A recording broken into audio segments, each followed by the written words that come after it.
ఇల్లు పట్టాలు ఉచితంగా ఇవ్వాలనేది ఒక లక్ష్యంగా పెట్టుకుని ప్రభుత్వం ముందరికెళ్ళింది. దాంట్లో భాగంగా ఆంధ్ర రాష్ట్రంలోని ఎన్డీఏ ప్రభుత్వం ఏర్పడిన తర్వాత మొదటి పట్టా మంగళగిరిలో ఉండవల్లి గ్రామంలో ఇస్తాం జరిగింది. ఇది 2024 ఎన్నికల్లో నేను ప్రజలకు ఇచ్చిన హామీ.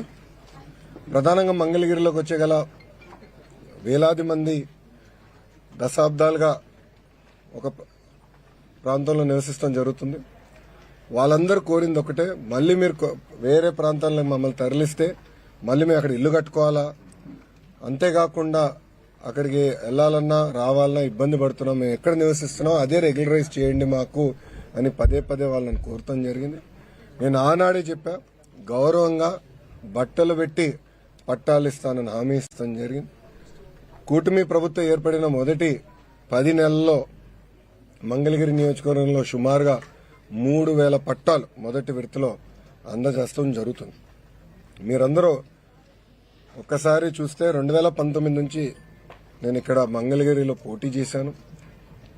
5,300 ఓట్ల మెజారిటీతో ఓడిపోతాం జరిగింది. మొదటి రోజు బాధ కలిగింది, కానీ రెండో రోజు నుంచి నాకు కసి పెరిగింది.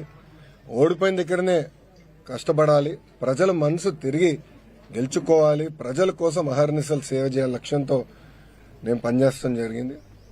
2019 నుంచి 24 వరకు సొంత నిధులు ఖర్చు పెట్టి దాదాపు 26 సంక్షేమ అభివృద్ది కార్యక్రమాలు మంగళగిరి ప్రజల కోసం నేను చేస్తాం జరిగింది.